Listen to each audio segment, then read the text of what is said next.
All right, hello. Hello, everyone. We're just about to start.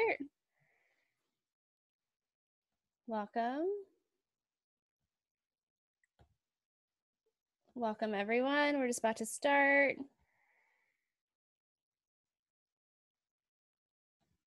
I think everyone should be in here now from the waiting room. If you are here for the tips and tactics, ways to overcome, navigate founder syndrome, you're in the right place. And we'll just give ourselves a few more seconds for others to join us if they'd like. We're just past the time.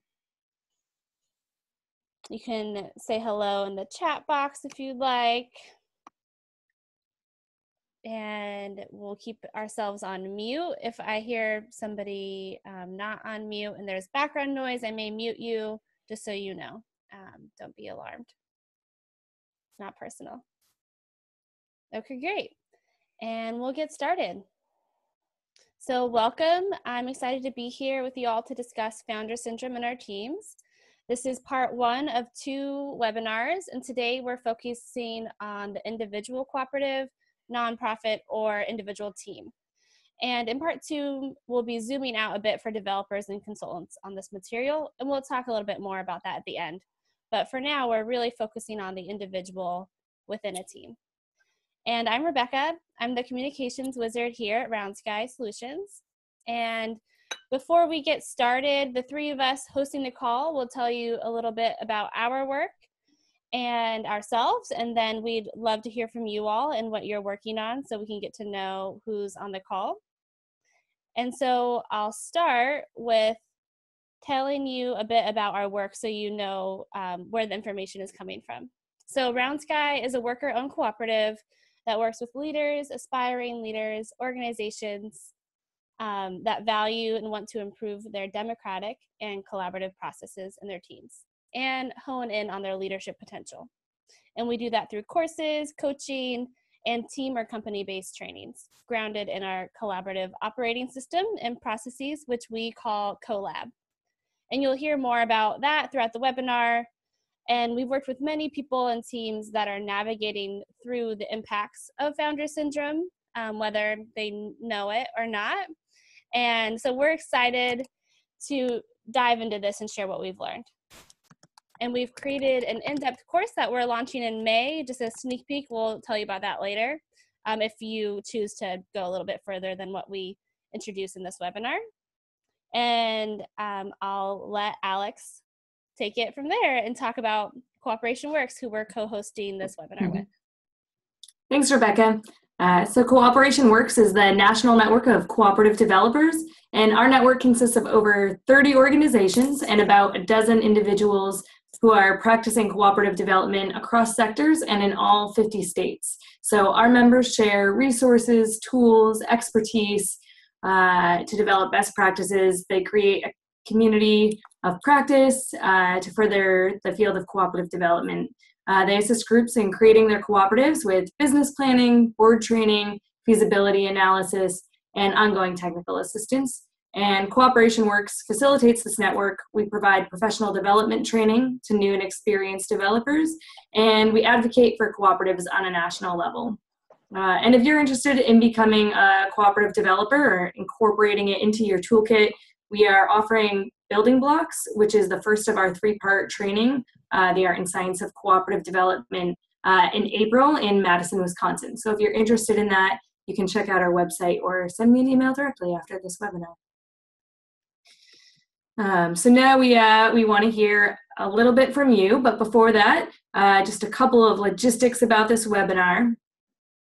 If you have any questions or an answer to our questions, you can type them into the chat box, which you'll find in the toolbar with a little speaking bubble image that you can click into to introduce yourself to all attendees.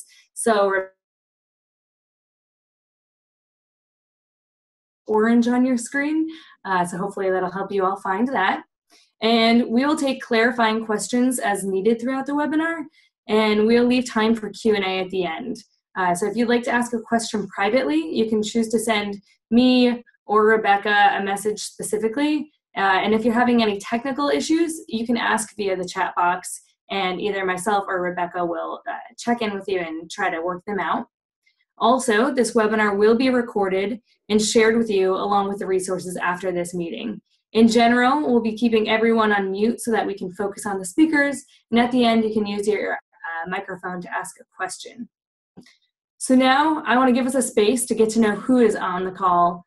So please use the chat box. Let us know your name, which city or place you're calling from today, and what brought you to this webinar if you're willing to share. Rebecca will read out a few of these as we go.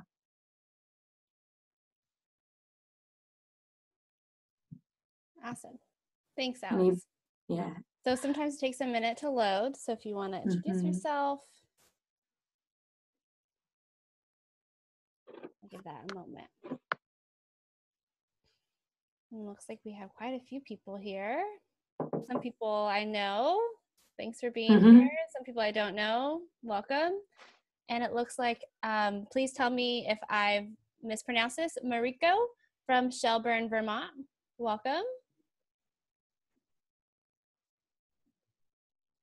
Rosemarie Reiger is here from Nashville, Tennessee, the co-founder of a new cooperative development center. Awesome, welcome. I remember talking about that with you. So glad that you're here a while back. Annalise Lotman from Texas Rural Cooperative Center in Austin, Texas. Wonderful, thanks for being here. They're a co-op co-founder and provide tech support to several new and developing co-ops who are dealing with this issue, or will be soon, yes. Can be everywhere, that's for sure.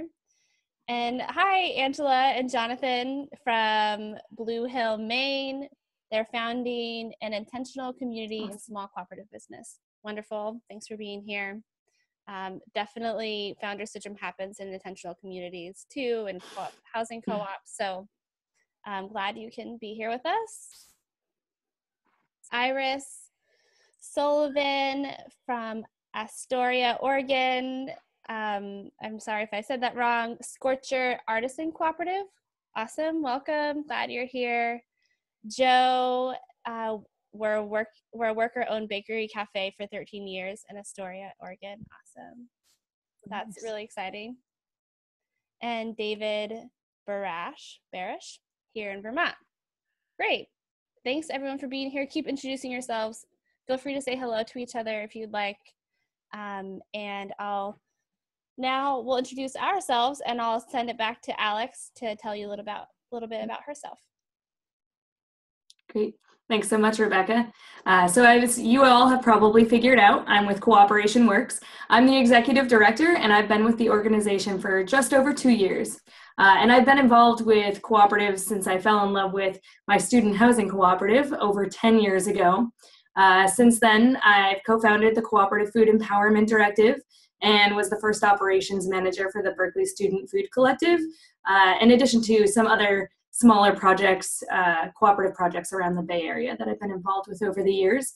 And I live in Oakland, and outside of co-ops, I'm really into bike packing. I'm a ceramics novice, and I really enjoy experimenting in the kitchen and drinking copious amounts of coffee, although I'm on to tea for this morning. And as someone who's been both a founder and a new team member in various cooperatives and other organizations, I think addressing founder syndrome and figuring out effective collaborative ways of working through it is so critical to any organization. I'm really grateful to have the opportunity to discuss this with all of you today. And on to you, Rebecca. Great. Just put the slide up a little late there. It's all right. All right. So, like I said, I'm Rebecca, the communications wizard here at Round Sky, and I've been working with these folks since July of 2016, just coming on 2 years now. And what brought me to this work is the importance of process and structure to get us where we want to be. And I also wanted to enter more fully into the worker co-op movement to gain a better understanding of what economic justice looks like for me, as I come from a fragmented class background. If you're curious about that, you can message me later. And I currently live and have been in New Orleans for about 5 years, and I'm originally from California. And outside of Brown Sky, I do anti-racist organizing with the collective here in New Orleans, try to make time for dancing, and visit my loved ones in California as often as I can. And I'm really excited to be a part of this conversation today because I've worked with some incredibly inspiring founders in lots of ways, and I really cared for them. And they also simply didn't understand the impact of their management style on their team. And I could say it was painful and confusing to work in those dynamics. And alongside also being inspiring. So there was this both and feel that I had in multiple teams here. And so I'm grateful to be here with you all to talk about that. And Cecile will lead us through some of those tangible practices that I wish I had known years ago. And I'll let her introduce herself to you all and tell us a little bit more about what brought this topic up for her. Yeah, thanks everyone. So I'm Cecile, one of the co-founders of Round Sky Solutions, a worker co-op, and I live near Montpelier, Vermont. So I myself have worked for founders, and I train others in how to transition out of founder syndrome. Personally, I've founded more than one organization in my life and have participated in other startups where I was not the founder, but worked directly with the founders. I've seen founders, myself included, provide an invaluable service in birthing an organization, and I've seen the very same people undermine the success of the organization we founded. In one particular instance, I was hired to help launch a new organization, and I found myself working for two founders who would often change their minds about a project I'd just completed, and I'd have to do that all over again.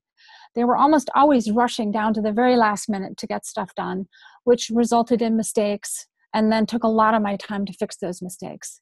But when I asked them to think about planning ahead more, they would refuse, saying it crimped their style.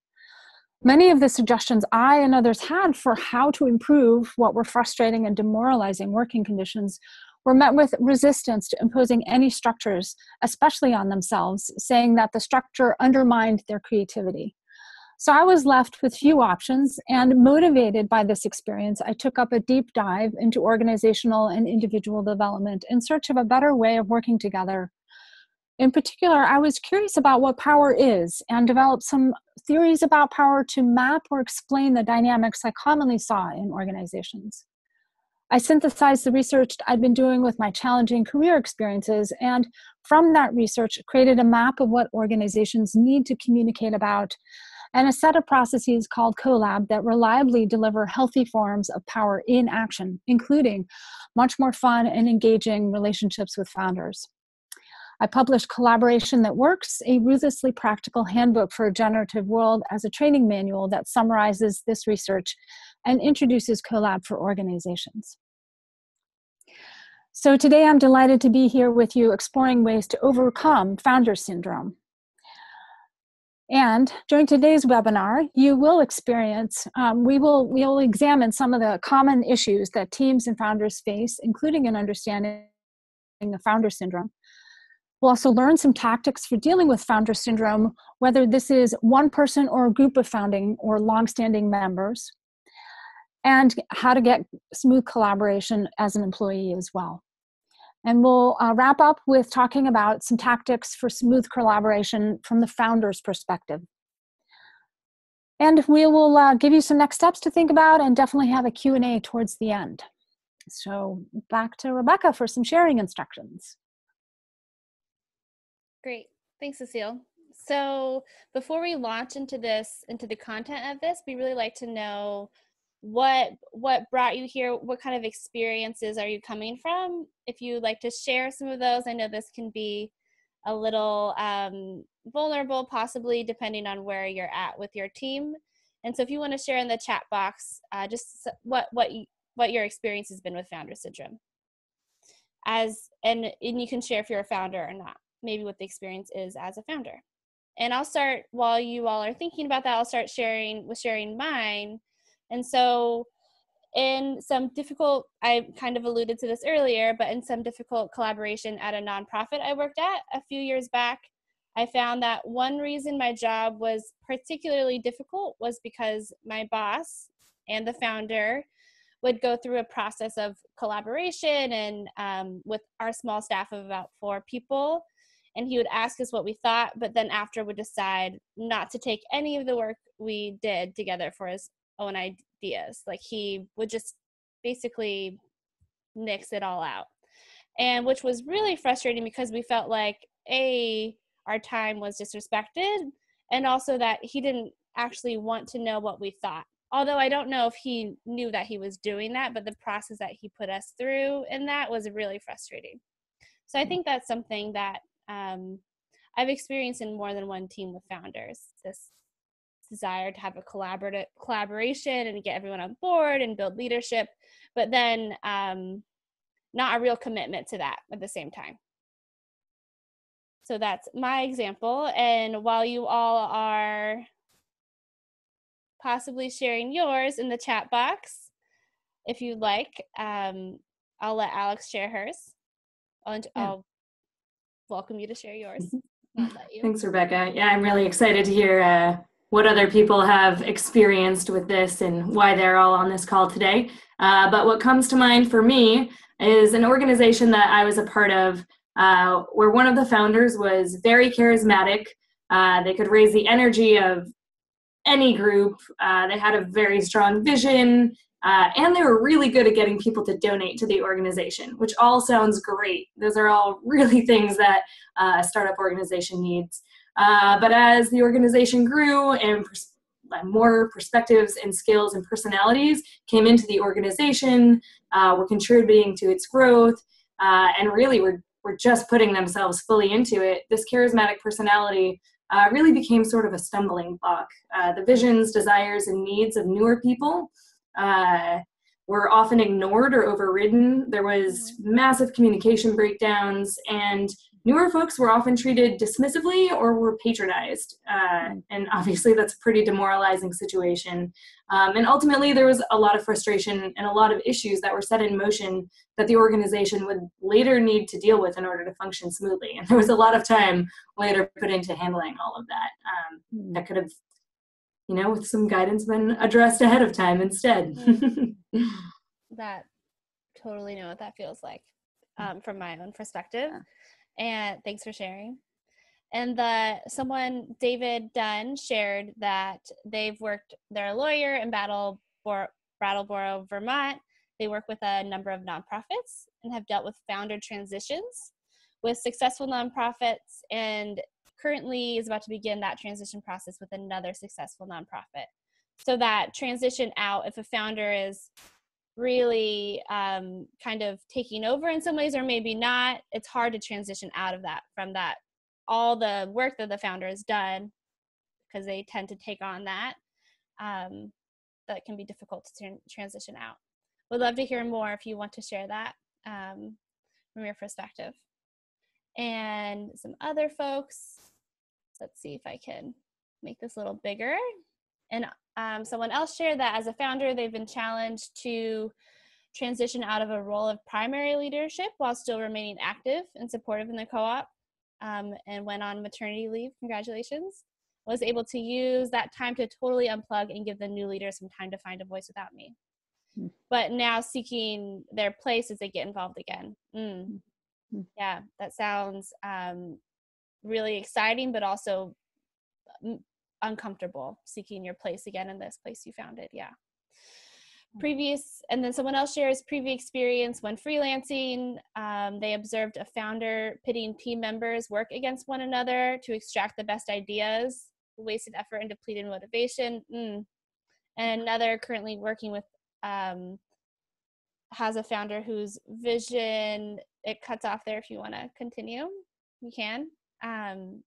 And while you do that, I'll share the next example. Being a founder is sometimes like having a megaphone strapped to your mouth rather than collaborating as a peer. Sometimes my brainstorming is taken as a policy setting. Yes. Yes, definitely. And we'll get into some of that as well, about what that looks like in your team, how to maneuver around that. And then another person shares, we're in the early phase of taking on new members and are trying to preemptively avoid many of the pitfalls and challenges that we have read and heard about. That's great. Great to start before the painful experiences come up of working together. Awesome.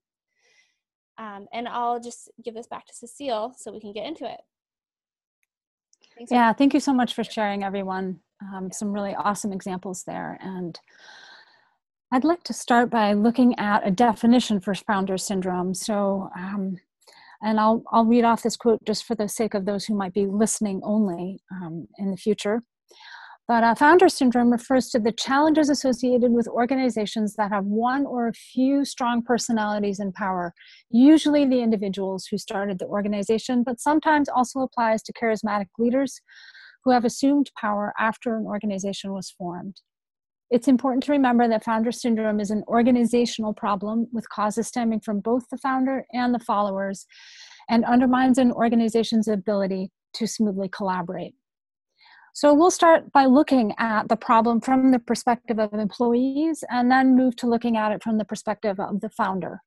It's also important to keep in mind that founder syndrome can occur in any type of organization, organizational legal structure, meaning that it can happen in nonprofits, cooperatives, corporations, even civic organizations, or organizations without any formal legal structure.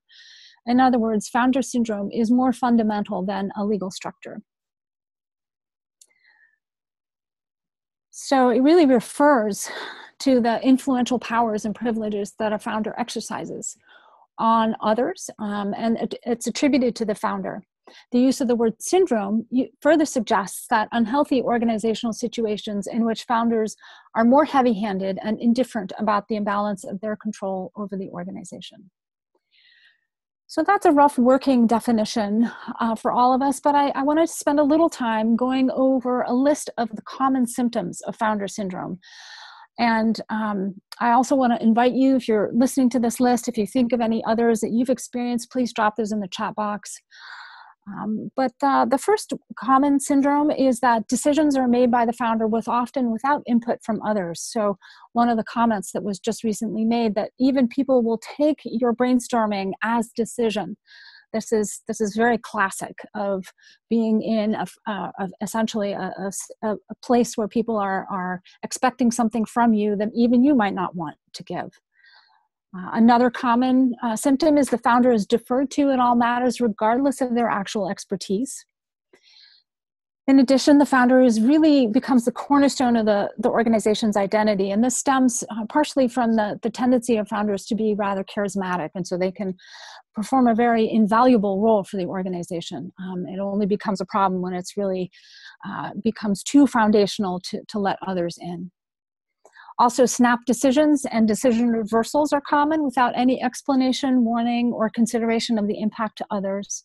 I think Rebecca spoke to that in her example. And information flow throughout the organization is stilted or even actively stifled, with the founder at the center of all information flows. Planning courses of action and setting priorities are typically the purview of the founder. And employees can often feel like they are paid to think, not to think, but simply deliver on orders, which those orders themselves can change at a drop of a hat, undoing weeks of effort. Sometimes if the board has an organization, the board can be filled by people who are loyal to the founder and not likely to countermand anything the founder has said or done. And proposals for change coming from the director, from anyone other than the director, are usually resisted, even actively discouraged. And founders often have an inner circle of people that they trust, to whom the implicit power is conferred through the proximity to the founder themselves. So in addition to some symptoms, I think it's really helpful to list off what some of the characteristics of individuals who are particularly susceptible to the extremes of founder syndrome. And often these individuals are characterized by their charisma. Alex mentioned that. And my experience was also a love of shooting from the hip and a concomitant distaste for structure and process, claiming it cramps their style. A reluctance to cede meaningful power to others, and a tendency towards narcissism, and a desire to surround themselves with people who are loyal to them and who prefer or are able to follow with little question. So it's really critical in these situations to hold in mind that the founder is just another person doing their best and are likely unaware to what extent their behavior is responsible for conditions in the organization. They may also be unaware that the conditions are unhealthy because from their perspective, nothing may seem awry. However, getting overly frustrated with the founder, even if they are clearly contributing to the toxic conditions, will not support a generative way forward. And so I'd like to take a step back and offer my hypothesis on the fundamental power dynamics at play, which I've written about in greater length in academic articles and my book. But it's really essentially power defined as the force of enactment, a very broad definition. Within that, founders are essentially being given or are taking a disproportionate amount of power. And sometimes it's because they're being given it, which is very confusing and difficult to work around. But when power is concentrated in any given individual, their brains kind of change over time, in reducing the neural pathways that foster empathy. And there's some interesting research out there on that. To look at the next slide, the quote here says, power, the research says, primes our brains to screen out peripheral information. In most situations, this provides a helpful efficiency boost. In social ones, it has the unfortunate side effect of making us more obtuse. So again, I'd like to emphasize that not every founder or even charismatic leader will find themselves in these situations, but the percentage of leaders who develop these symptoms is high, with huge impacts to daily work life for both themselves and their teams. Let me also underscore the role for those of us play who support founders unconditionally by not holding them accountable and not giving them relevant and difficult feedback. So we too are implicated in this phenomena of founder syndrome by not directly working on the issues of poor collaboration in our teams that can have such pervasive and corrosive effects on our work environments. So I'd like to name just a few of the top consequences that I've witnessed and participated in, and invite again you to add any others that you can think of into the chat box. But topmost is disempowerment and disengagement of employees or other members of your co-op. Also an increase in politicking to get one's way. Commonly, there are siloed teams who behind the scenes are bickering and bullying to ensure conformity. There's higher than normal turnover, and expensive mistakes are common and can often be brushed off even if they were entirely unavoidable. Systems and processes that support the founder's authority are implicitly maintained even if they create other problems and bottlenecks. And individuals, at the worst end of things, individuals who disagree with the founder can be eliminated or sidelined and silenced. And an inability to form meaningful connections between team members. As founder syndrome sort of compiles and works itself over time, it trickles down to the relationships even between team members. And that can happen partially through an air of secrecy and fear, where even talking to another team member regarding problems can be risky. So the founder often themselves feels isolated, overworked, and underappreciated for their sacrifices. So the first thing I want to recommend that you consider doing is to evaluate your own situation. The real question we face once we're in a difficult situation with a founder, whether it's ourselves or someone else, is to ask what to do about it. And I recommend that you first evaluate your circumstance. Sometimes the best course of action is to get out, either yourself as a founder, as someone mentioned earlier, or by talking to the founder, by getting yourself out of that organization. The options are, to discuss or confront a founder deeply enmeshed in founder syndrome can result in your being either fired or demoted. So I just urge caution on that front. It really depends on your situation. But essentially, the time for dealing with founder syndrome is before it is too compacted within the organization. So evaluate the number of symptoms and their severity, and you can safely, and if you can, review this with another coworker.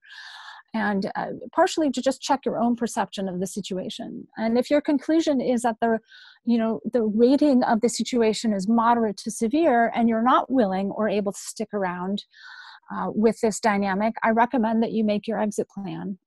The issue here is that once a founder is deeply enmeshed in these dynamics, their perception of themselves and their situation becomes skewed to support the primacy of their perspective. And any confrontation of that self-image can be experienced as a threat to the whole company, which should then summarily be eliminated. On the other hand, if your rating of the situation is mild to moderate, I would like to recommend that you consider the following tactics. So first of all, identify what's not working in the organization from the founder's perspective. Pick the top 1 or 2 items and set a time privately to meet with them to discuss the ideas you have about how to solve the problem. Meeting with them collectively can kind of backfire, sort of putting them on the defensive. Thus, you might have less likelihood of success that way. That's why I recommend a private meeting. In the meeting, suggesting some experiments and how they might alleviate the problems and solutions to try, and we'll be naming some very concrete ones here shortly. The idea is to settle on a plan with the founder for moving forward and create a schedule to check in with them on a regular basis, to report on progress and find out how it's going from the founder's perspective. One of the problem areas, essentially once the problem areas are showing some improvement, pick the next thing to try and address that with the eye for continual improvement. So I really do recommend incremental changes for organizations in general, but especially when dealing with founder syndrome. So your next action here is to identify what's not working in your organizations from your perspective if you're the founder, or from the founder's perspective if you are an employee. And pick the top 1 or 2, set a time to meet privately, and suggest some experiments. So, and if that's working, rinse and repeat. Keep doing that until the most difficult symptoms have been relieved. So here are some concrete practices to consider. The first is alleviating overworked founders. Often founders get to the point where they really feel trapped in their roles and overworked. And for this dilemma, I recommend helping the founder write down all of the work that they are concretely doing in the form of roles and their corresponding accountabilities. From there, you can help the founder identify which of these roles they would like to be most happy to sort of be relieved of, and suggest finding someone else in the organization who could take on these steps, or hire someone else. So concretely speaking, your next action here, what I would suggest is to write down all of the roles your founder is already holding and take advantage of our free resource, our role generation activity, which we'll be sending out to you after the call. You can do that by first listing all of their work projects and tasks, and then help them sort of identify which of these roles they would be most happy to be relieved of, and suggest finding someone else who can take on or step in to those roles. The second practice to consider, I recommend, is effective collaborative meetings. Another means of alleviating the founder bottleneck is to get them out of facilitating meetings, if there are any. If there aren't meetings already, it's a great way to sort of get the ball rolling. Also, make certain that the meeting processes you choose have a clearly defined role for the facilitator and the scribe, or the note taker, that the decisions and next actions and other outputs determined in each meeting get recorded in a transparent location for all team members. In addition, make sure that all members of the team can and know how to raise agenda items for the meeting. Perhaps the most important aspect of that is to give the power to the person raising an item for identifying what solutions will incrementally move their issue forward, and be sure those are consented to by the whole team, not just the founder, before being recorded in writing. So concretely here, your next action is to address how your meetings are going in terms of the processes, who is facilitating, who is making decisions, how your decisions and projects are being recorded, and who has the power to bring up issues. We suggest collaboratively building an agenda that we've created. You can check out the living agenda. We'll be sending this out after the meeting as another resource. And the idea is to start practicing it with and easing everyone in and the founder out of the burden of too many roles and too many decisions that they are accountable for. So the next practice to consider is collaborative decision making. And this is making a process that is effective, consistent, and efficient for including everyone's voice in the team. This process should also include a clear process so we know step by step what's going to happen next, and no one's sort of wondering what's next in the decision-making process. So it's important that this decision-making process include a mechanism for integrating objections from any team member, including the founder, for anything that would cause harm to the organization. Note that your team should decide who can make which decisions without the consent of the team or even the founder, which goes back to creating explicit roles with each person on the team. So your concrete next action here is to examine your own decision-making system and your founder's role in it. Does your voice have weight? Consider using our model, the integrative consent. It's a rapid and inclusive decision-making process that will put the burden and the opportunity for decision-making on the team itself and bring clarity to your decisions and build up your team's cohesion after sort of working through some of the worst effects of founder syndrome. So to summarize these 4 practices, it's important that you evaluate your team dynamics and decide where to start. Often the best place to start is by alleviating the overworked founder. And then instituting effective collaborative meetings is a very powerful way of getting everyone's voice. And to lead into that, having an effective collaborative decision-making process is transformative. So before we transition into talking about founder syndrome from the perspective of the founder, I want to invite any of you on the call to let us know via the chat box if you found other successful ways of working with founder syndrome. And you can start typing anytime. Rebecca will read off your comments as we get them. And certainly feel free to ask questions as well, but we will have a Q&A in a little bit. Thanks, Cecile.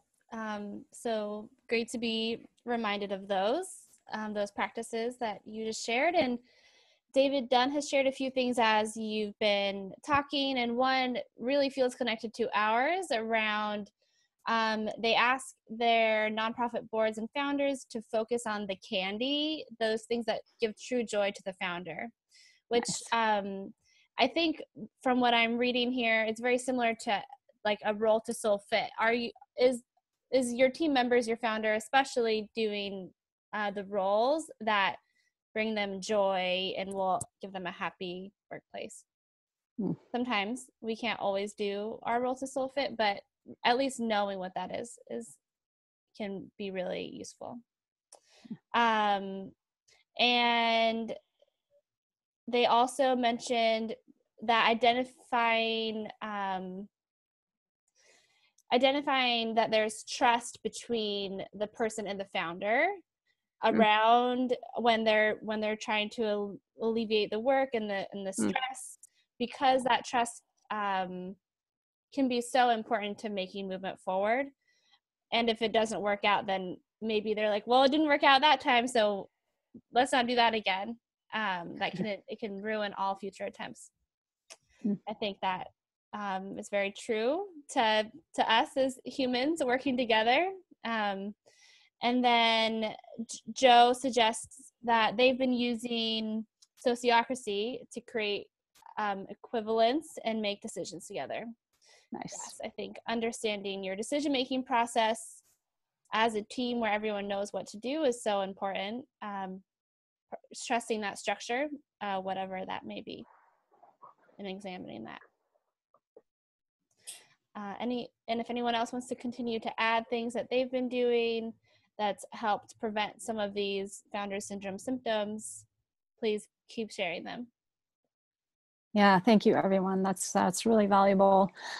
And to the point of sociocracy, one of the things I really value about sociocracy, which is one of the methods we've integrated into CoLab, is that it helps teams define clear boundaries of work. So the circle idea really helps to confer autonomy to that circle for making certain classes of decisions. And that's a very useful boundary in any organization, but it's particularly helpful for founders to figure out where do they stop and other people begin. Because as a founder, we are essentially bringing something new into existence. So it, almost entirely comes through us. And very much like having a child, they are part of us, and at some point they are not. And that is sometimes a slow and painful separation. Sometimes it's easy, but it's essentially a separation of this thing that's come out of us and passing it on to other people. So having clear boundaries around that transition is really, really helpful. Boundaries of work, boundaries of decision-making can be very clarifying and liberating for founders and for everyone else involved. So yes, sociocracy has a lot to offer. So on that note, unless there's any other comments you've noticed yet, Rebecca? Sorry, unmuting. Nope. People are a little shy today. Okay, awesome. So I'm going to transition into, taking a look at founder syndrome from the perspective explicitly of the founder themselves. And the first thing to understand here is that as founders, we also suffer from founder syndrome. The fact that we might have more power doesn't equate necessarily to more well-being. In fact, it can be the opposite. We too may be trapped in our roles and feel a great deal of responsibility to the whole organization and really not know what to do differently, really be doing our very best. So here are some of the symptoms that the founders caught in founder syndrome may be experiencing. Being overworked with the sense that everyone is relying on you and everyone comes to you with their questions, even if you don't have the answers for them. A feeling of being isolated and alone, afraid that you will let everyone down. Spending too much time in the weeds of the organization and not enough on the big picture. Also, decision fatigue.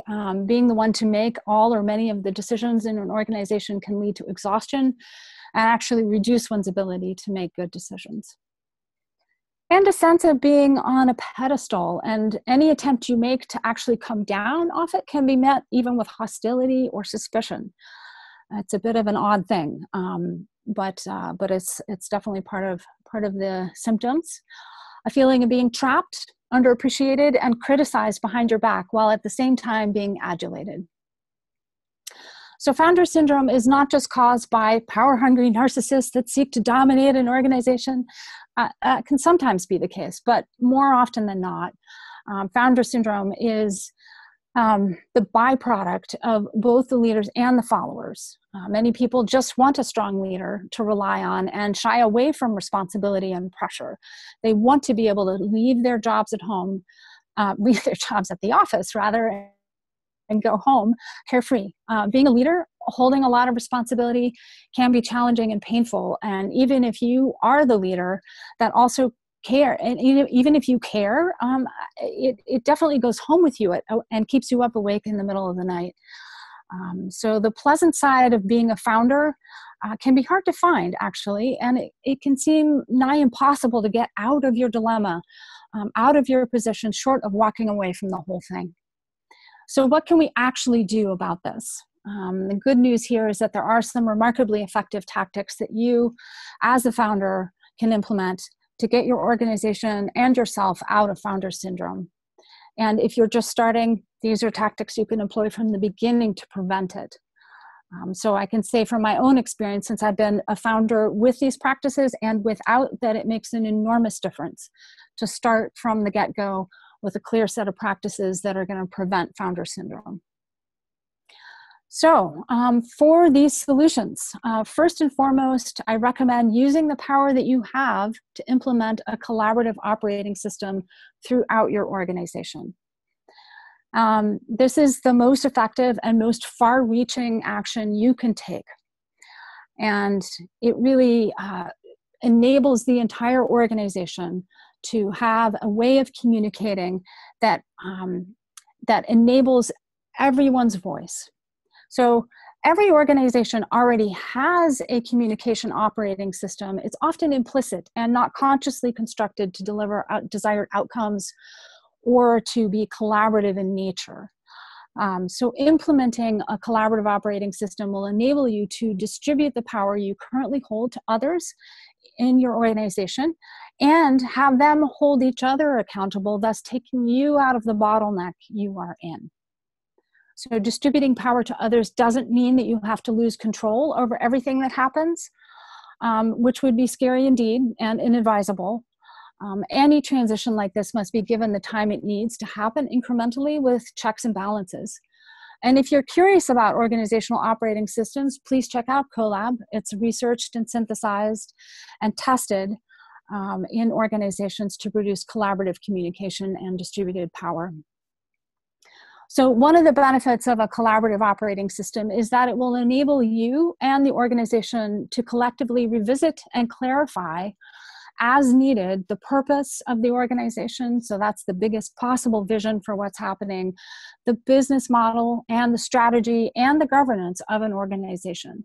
For example, purpose, which is vision, mission, and values, as the North Star, guides the organization at all times. And when it's defined collaboratively, the power you have and that you hold as founder will begin to safely and incrementally transfer to the whole organization without losing your control of what the purpose is, because your voice is included in that process. In addition, a comprehensive operating system will also include professional personal development for everyone on staff, which will give you as the founder support for your own growing edges and also give you an example, an explicit mechanism for ensuring that your staff is developing in line with the organizational leadership needs that you see are needed. So, your next action on this front is to examine your own current way of managing your team. Is it clear how you work together, how you communicate, how feedback is given, how you make changes? You're welcome to check out our organizational assessment, which we'll send out in the follow-up email to evaluate what is getting in the way of your work and the transition to a more collaborative organization. All right, so number two, second practice to consider for yourself as a founder is to make your power and the power of others explicit by clarifying the roles that you are holding and determine which ones you would like to pass on. So we've talked a little bit about this already, but the benefit of explicitly passing off authority for decisions regarding those roles, it can get a little tricky if you as the founder are unwilling or unaware on how to confer that authority and relinquish your right to manage their work, at least to micromanage their work. So it doesn't mean that you give up control again or the quality or priorities. In fact, you actually gain more control by using a team-based priority setting process and inviting all team members to contribute to the creation of policies that cross-check work in line with your explicit standards. So if you find you are in a position to have to also train the individuals who are filling new roles, this is common for, again, a transition period, I recommend creating a trainer position for yourself that is temporary, but with the authority to pass on how things have worked in the past, with the understanding that this new individual may choose to do things differently. And as long as that isn't causing harm to the organization, you, as the founder, agree to step back and let them have the autonomy to deliver on that role as best they see fit. We'll also send out a step-by-step process for role generation in the follow-up email. But clarifying all roles in an organization will also set you up to onboard new people more easily and transition yourself out of the organization when you are ready to do so, or back in If you are ready to do so, having clear roles that are yours to take on is tremendously helpful. This step also sets you up to do succession planning, which is essential if you want to consider the long-term health of your organization. So next action here, what I suggest is to ask your team, including yourself, to write down all of the work you're doing within the form of roles with clear accountabilities. And these are set up as patterns, essentially recurring things that a particular role would do. This will help identify which of those roles you could pass off. And the advantage, take advantage of this free resource for role generation, which we'll send to you after the call. It takes you step by step through the process.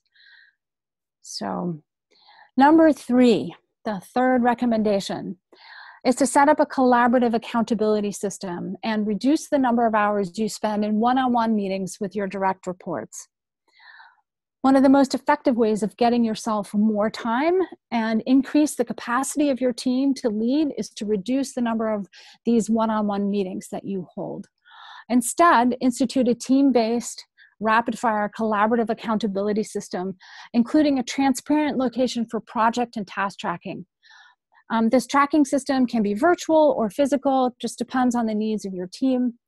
But the key here is to keep reporting back on target projects and make that a regular part of the meeting process, followed by an opportunity for questions, comments, and appreciations on those projects. Any sort of detailed discussion of an item should be saved for the main agenda segment of the meeting. And this process will enable the whole team to be much more in sync and more informed. It'll reduce the amount of information that has to flow through you as the founder in order for the organization to function well. So on this front, your next action is to get yourself and your team into a transparent collaborative project and task tracking system. You're welcome to check out our simple resource ops tracker that we've created. It's a spreadsheet. Works well for teams that are dealing with a moderate amount of complexity. Once you get up to more complex levels, I do recommend online platforms that can help you with that. All right, so just to summarize these solutions, first of all, explicitly encourage others to build the agenda during your meetings. Actually, I'm on to item number 4 here. So yes, during your meetings, this is another really important practice that you can take on. So in addition to explicitly asking others to raise their agenda items during meetings, make sure that you have a facilitator that's not you, and have an effective process for ensuring that the outcome of the agenda item moves the attention, the issue that was raised by that person, it moves it incrementally forward. And that they are intimately a part of determining what that thing that will move their attention forward is. So over time, this practice will build the shared leadership capacity of your team. This will also institute a mechanism for continuous improvement in the organization that's independent of your perceptions, but without diverging from what you know as a founder would cause harm to the organization. So it's a great check and balance there. And if you want to try this one out, your next action is to step back from facilitating and make sure you have a good facilitator who is using a consistent collaborative process. You're welcome to use our living agenda. The template will be coming out during that follow-up email, and start practicing with it to ease some of the tension your team has been feeling and make space for your team to step up. All right, and then the last practice I'd like to recommend is to clarify your decision-making process, including who has the authority to make what decisions without you, or perhaps with your input, but still they're going to be the ones making that decision.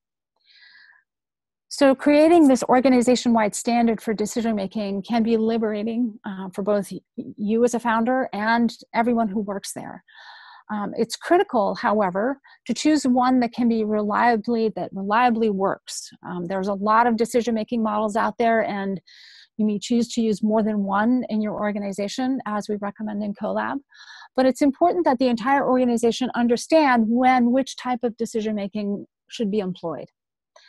We also highly recommend a collaborative decision-making process like integrative consent for the benefit that comes from rapidly including the perspectives of the people who are impacted by a decision.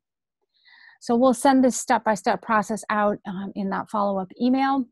And your next action on this item would be to evaluate and examine your own decision-making system and consider everyone's role in that decision-making process.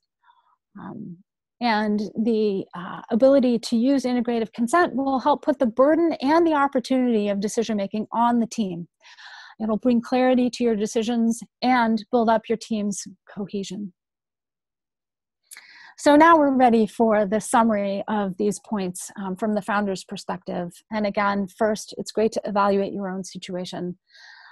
Secondly, that power that you have as a founder isn't to be underestimated. It is, and it's not something to be lightly cast aside. You actually hold a very powerful role and have the opportunity to implement a collaborative operating system in a way that no one else can. So in addition to that operating system, which really includes things like decision-making, even how meetings happen, how facilitation happens, how notes are kept, how information is tracked, all of those things go into a collaborative operating system. The third thing, make your own power and the power of others explicit. And that can be easily done through clear roles and clear what teams are accountable for. And number four, that collaborative accountability system is invaluable, and it can replace you in the role of having to supervise everything. So also explicitly encouraging others to build the agenda, and this frequently takes time for teams to learn. So the first time you do it, don't be surprised if no one says anything. It can take quite a while for folks to get used to the fact that this is an expectation. This is the time for them to raise their issues. And clarify your decision-making process. So that's the summary. And if there is anyone else on the call who's a founder, and if you've tried anything that you'd like to share, we'd love to hear from you. It's a great time to learn from each other.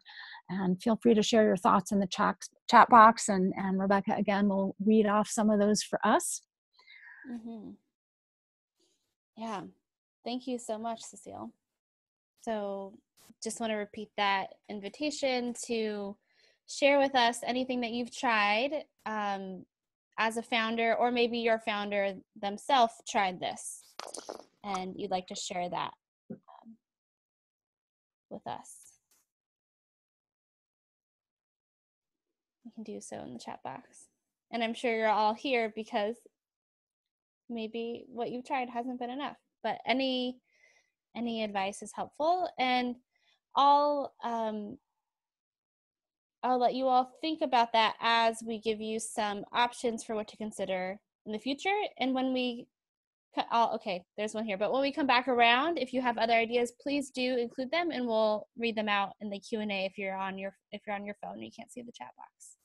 So Zachary says that they're working with a leader who is in a eureka moment of his idea, and also has schizophrenia, and supporting him to avoid I'm supporting him to avoid his founders. Okay, so a founder syndrome. Okay, that makes more sense. His founder syndrome. So he has this idea, and working with him to maybe work through that idea more is what I'm hearing, before pushing it on the team. That's how I'm interpreting that. Feel free to say more if that's not right, or if that is. To publish his boundaries. Absolutely. The best advice is to publish the boundaries. Mm-hmm. Yes. Thanks for sharing, Zachary. And please feel free to share more. And as you do that, so these are really top level suggestions that we at Round Sky have seen work for preventing and transitioning out of founder syndrome. And I encourage you to give them a try. I will send these out via email. And sometimes this can be a really emotional time because we care about our work. We're in mission-driven organizations, or most of us are here. And it can get really hot in the room. So sometimes having an outside facilitator can be helpful. So if that's something you're interested in, please do reach out to us. And I'm going to pass the mic to Alex, who can tell us about what the next webinar, a little bit more about the next webinar. Thanks, Rebecca. I also just want to point out that Joe wrote into the chat box that we post all next meetings with date and blank space for each department with room for anyone to write concerns. So that sounds like a great way of letting everyone contribute and making a truly collaborative meeting process. So thanks for sharing, Joe. And if anyone else has anything else they want to post into the chat box, feel free to do that. We'd love to continue hearing from you. But in the meantime, thanks everyone for the rich discussion on founder syndrome. This is an individual approach to addressing these issues. As you may know, this is a two-part webinar. So if you're curious about zooming out as a consultant or business or cooperative developer, come to our next webinar. We'll be discussing founder syndrome again with that outside perspective.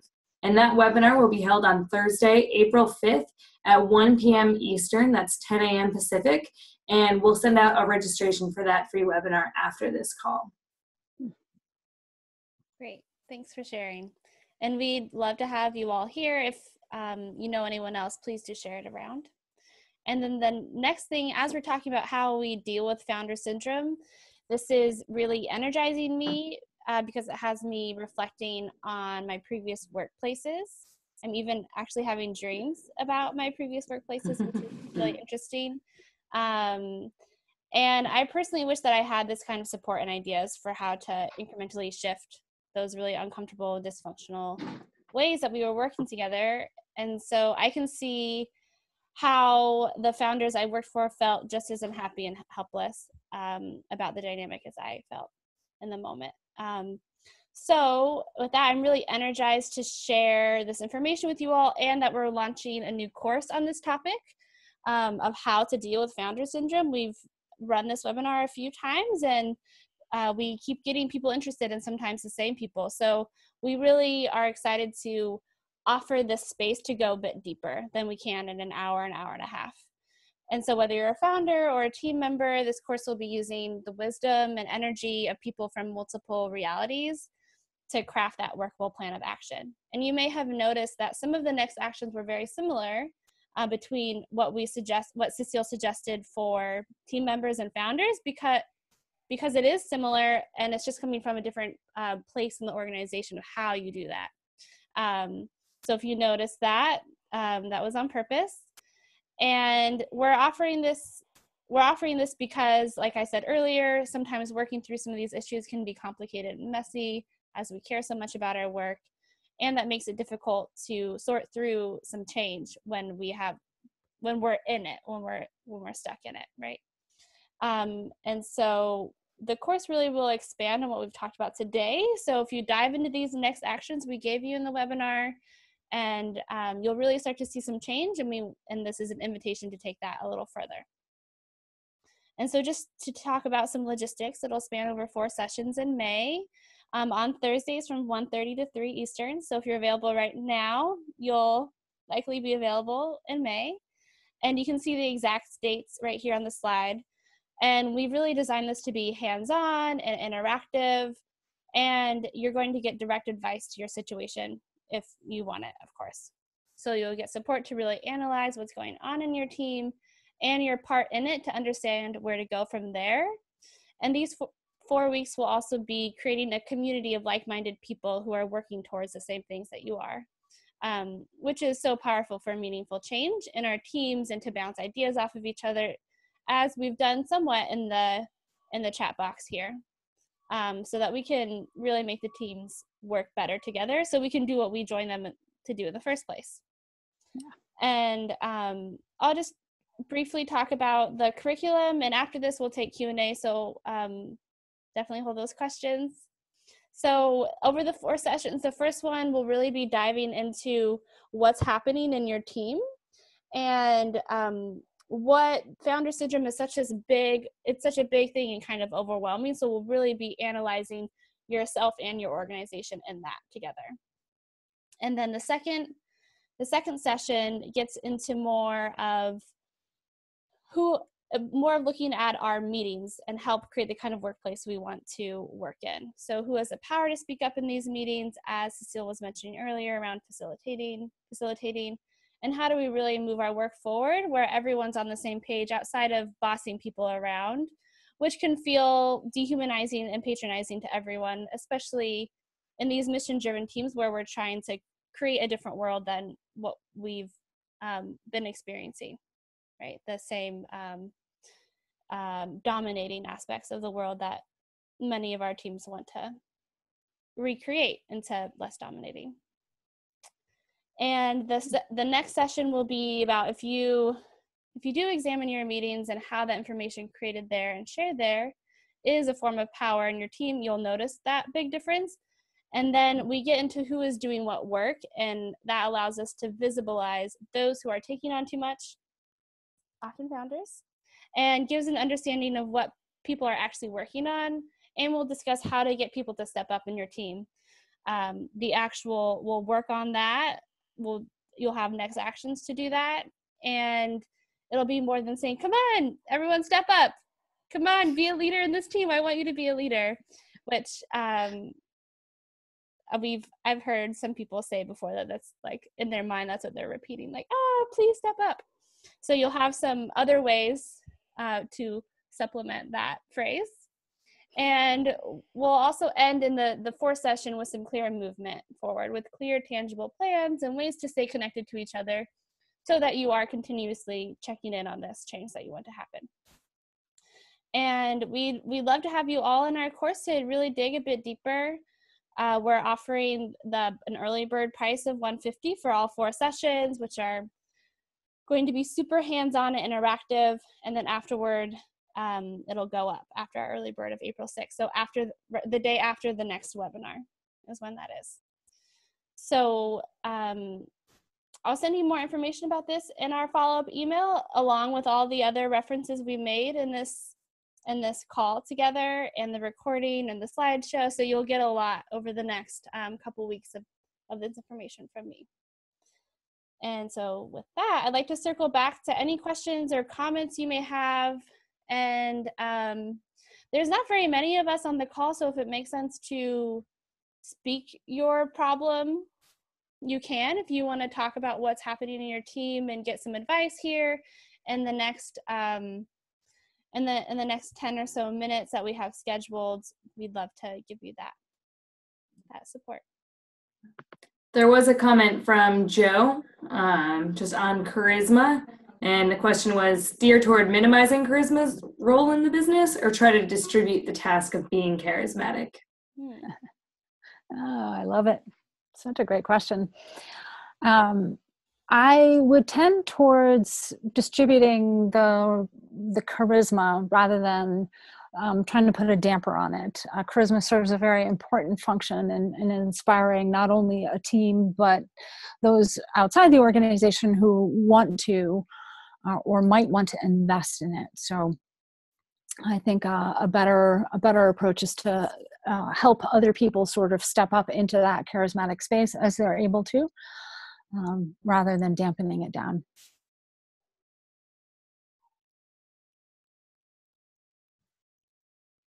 Thanks, Cecile. And Joe, if you want to share more about your specific situation, please do. We've put a bunch of time and training and thought into the various temperaments of the people that work, and how there's, some temperaments that's the worst thing you could suggest is that they need to step into the charisma role. And yeah. So anyway, it's a tough balancing act to honor each temperament and give each temperament that work which they're so good at, and not have each other bristle at, the fact that maybe I'm busy being charismatic when it looks like maybe I should just get back to work making bread. That balance is pretty tough. Yeah, I would agree. So in terms of temperaments, absolutely, they're all over the place, and charisma is not comfortable for all of us, for sure. The argument I guess I would make is that in terms of developing our own leadership ability, that stretching into aspects of leadership that are uncomfortable for us is very important as part of that. Not that we should have to do it all the time, but it's kind of like, cross training. If you're only doing one sport, you're going to build up one set of muscles. And the value in cross training in leadership is to learn some of the aspects of something you might not be as comfortable or good at doing, but will ultimately benefit both you as a leader and the rest of your team. Good, thank you. I totally agree. It's a fun project to watch each other try things out that we're not good at, and figure out how to give feedback that can be received. And Yep. Indeed. Well, more power to you. It's a tough conversation to facilitate, but I think it's really important. Absolutely.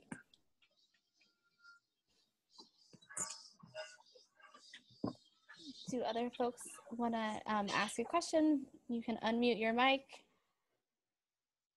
and ask, or you can ask in the chat box if that's more comfortable for you.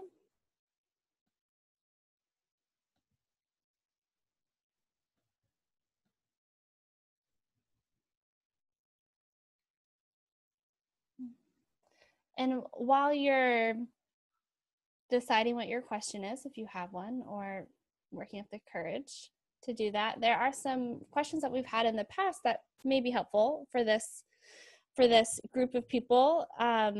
So one question that another person has was, what do you do when you're working with a volunteer board? Many of you may have boards, whether you're a cooperative or you're a nonprofit, but they're maybe not following through, or they're not upholding the mission in this stance of founder syndrome. Like maybe the board has been long-standing, so they've been hard to work with. It's not always founders. So this person had a question around the board specifically. How do you work with that? Yeah, and thank you for raising the point that this isn't always about the person who actually started the organization. It can, this type of syndrome can occur in boards who've simply been there a long time, or longstanding members of a team can sort of take on this same dynamic. And the short answer is that many of the practices that I recommend are very applicable. The simplest one that I find to start with is instituting a collaborative meeting process. And often boards have some kind of meeting process, so it may be about adapting that so that it is more explicitly collaborative. And as part of that, if the mission of the organization isn't being upheld, that's a perfectly valid tension to be raised and put on the agenda and said, this is the discrepancy I see. What can we do about it? And it may mean revisiting your mission, or it may mean creating new policies, or it may mean somebody just was unclear. And the process of talking about it helps to clear that up. So what will move that forward for each board or team that kind of raises that question may be different, but just the process of being able to raise something like that, to know that you have a safe container to do so, is very powerful in terms of beginning to incrementally address that type of dynamic on a board. Thanks, Cecile. That definitely I'm just reflecting back to other experiences of boards, and that I may have not been around Sky. Yeah. And I'm curious if anyone on the call has experienced sort of working with a difficult board and what they've tried.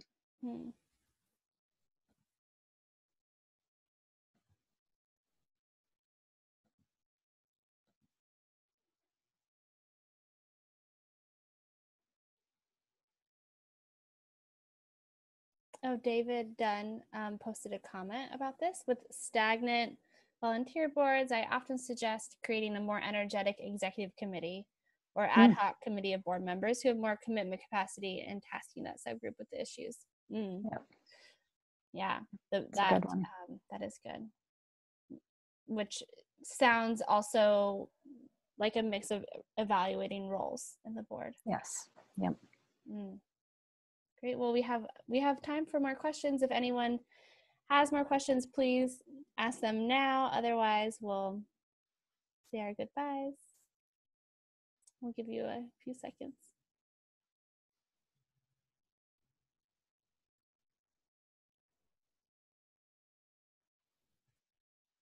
All right. Well, we are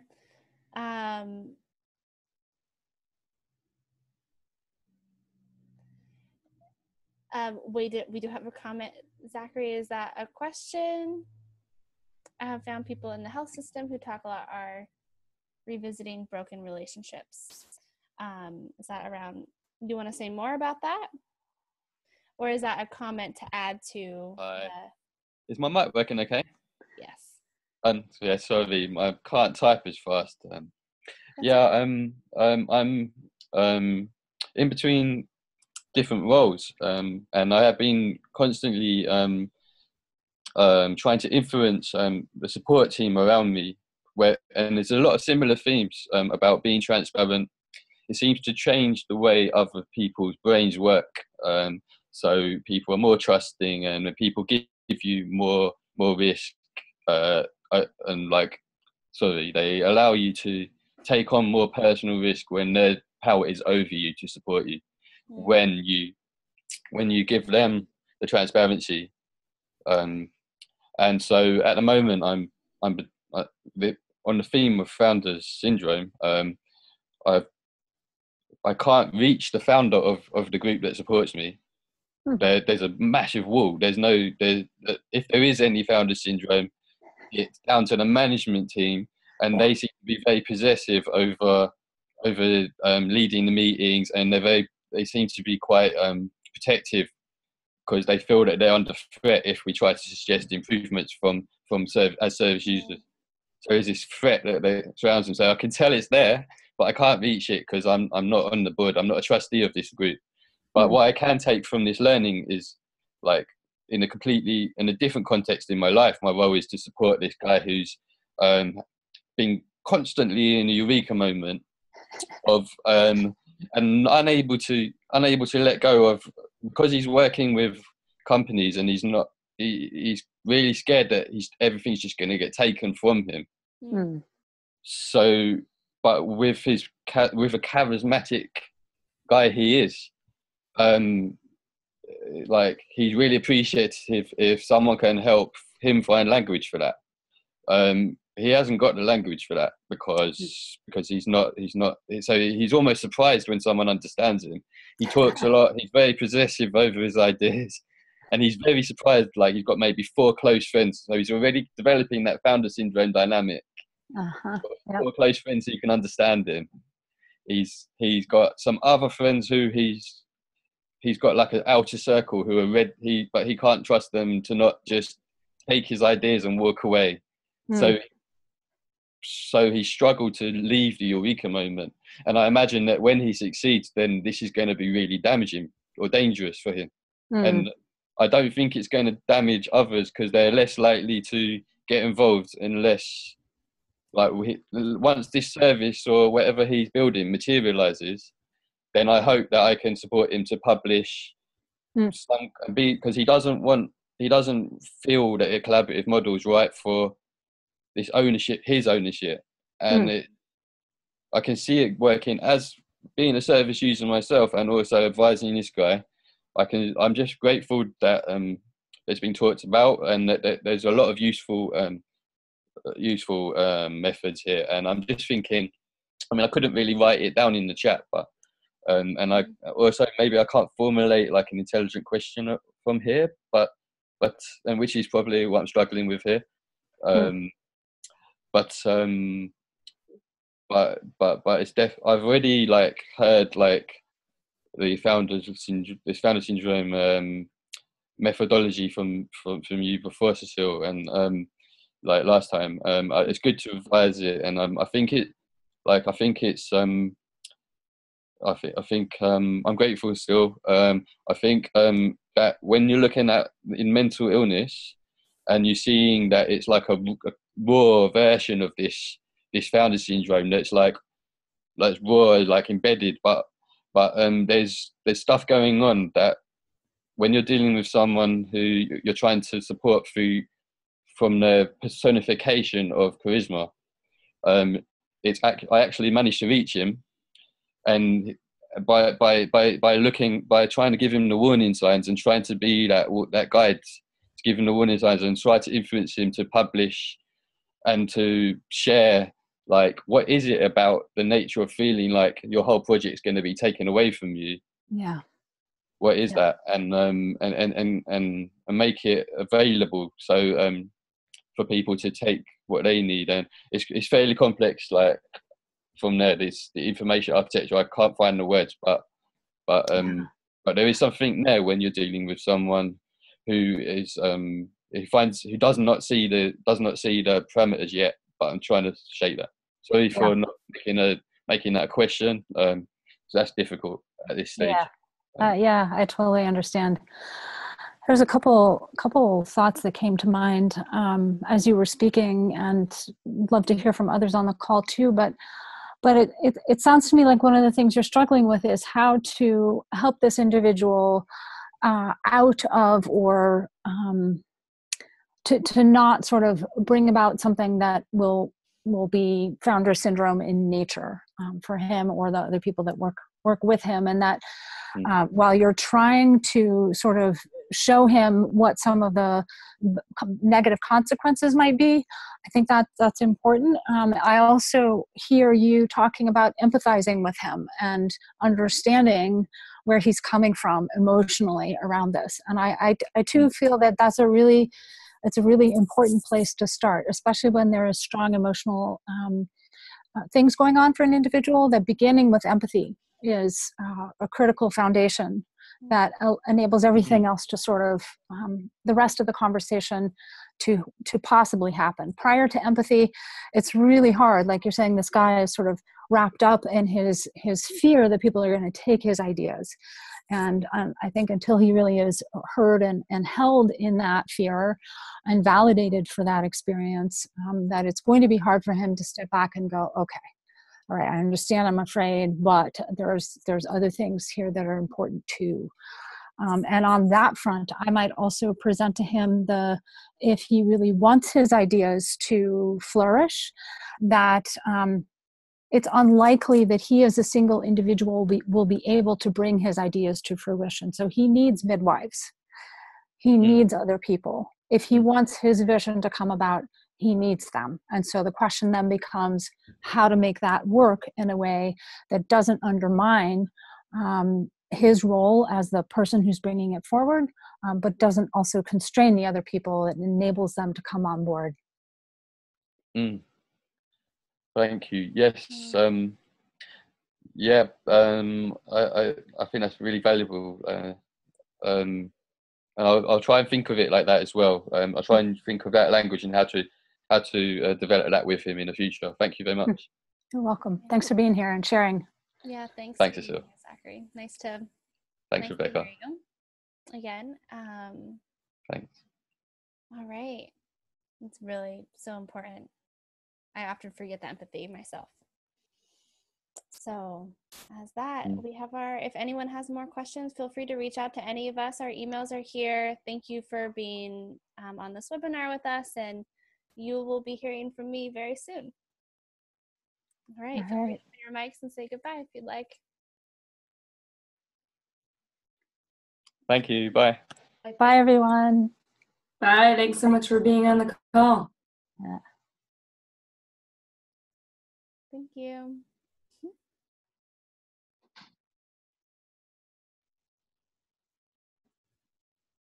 Great.